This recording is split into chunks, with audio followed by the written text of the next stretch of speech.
One of the problems to which the international community fails to devote enough attention is the Kashmiri conflict, awaiting a solution for 72 years.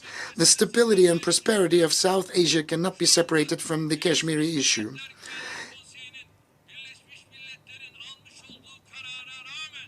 Despite the resolutions adopted by the United Nations Security Council, Kashmir is still besieged and 8 million people are still stuck in Kashmir. They cannot get out.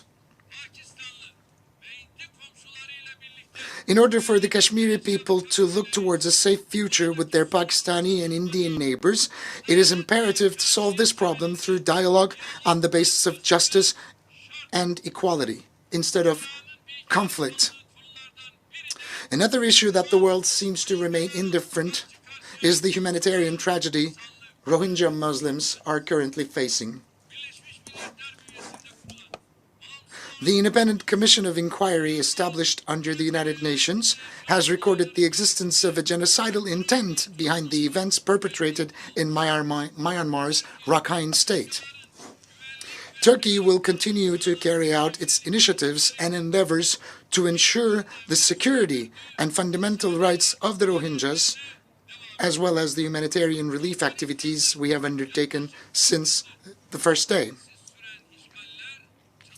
The invasions, the conflicts, and terrorist activities that continued in an uninterrupted fashion for almost 4 decades in Afghanistan have led to significant challenges at a global level.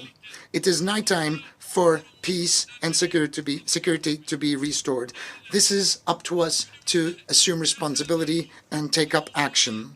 Esteemed delegates, today one of the biggest threats to global peace and stability is the skyrocketing racist, xenophobic, discriminatory, and anti-Islamic rhetoric.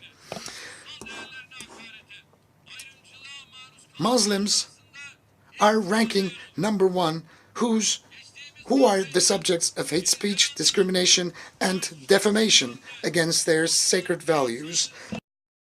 The most striking example is the terrorist attack that took place last March in Christchurch in New Zealand.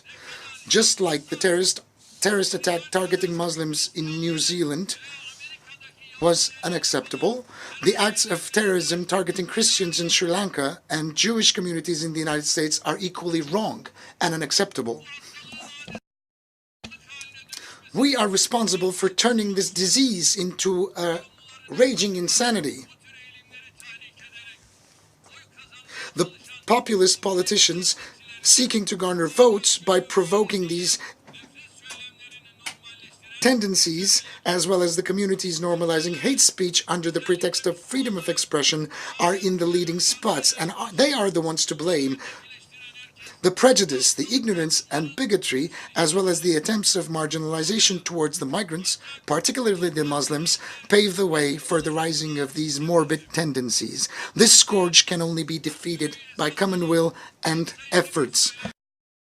It is our fundamental duty as statesmen and stateswomen to adopt an inclusive and tolerant public rhetoric to eradicate this foe once and for all. The Honorable Secretary General of the UN has recently introduced an action plan for safeguarding religious sites. It's a UN initiative in the establishment of which Turkey has shown political leadership as a part of Alliance of Civilizations. We hope that this action plan will help raise awareness on this issue, and I hereby request the designation of March the 15th by the United Nations as the day when the Christchurch attack was carried out to become the International Day for Solidarity Against Islamophobia. I also invite the Islamic world to start a thorough assessment of all the issues, particularly the Sunni-Shia divide, which have provided so far the ground for its internal conflicts, as well, which served as political instruments for power struggles and settle the disputes once and for all. Turkey is a rightful successor to the collective heritage of both Eastern and Western civilizations due to our geographical location at the center of the ancient world. Therefore, we are obliged to take necessary steps forward and assume responsibility and rise up to the occasion. We continue to fulfill our responsibilities towards humanity as we are deeply affected, indirectly or directly, as a result of crises that besiege our region. A United Nations, and in particular a Security Council reformed on the basis of justice, moral values and conscience, will provide hope and aspiration to humanity once again. Turkey stands ready to support all of the endeavors and initiatives in that regard. With this understanding, we are willing to assume the presidency of the 75th United Nations General Assembly. Therefore, we have nominated for this important post Ambassador Volkan Bozkır, former Minister of European Union and current Chairman of the Foreign Affairs Committee of the Grand National Assembly of Turkey.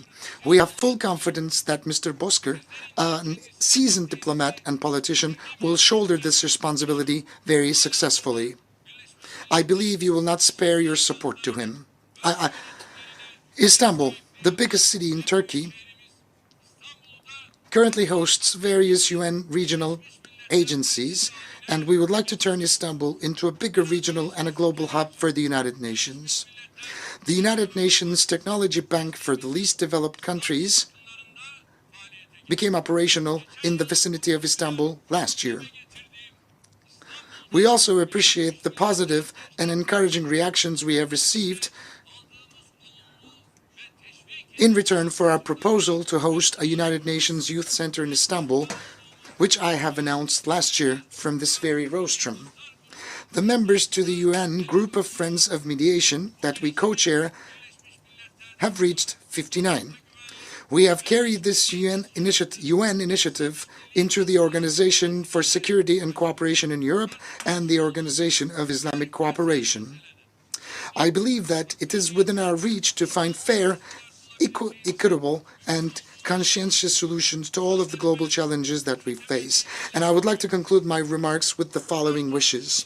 Freedom for all, peace for all, prosperity for all, justice for all, a peaceful and a safe future for all.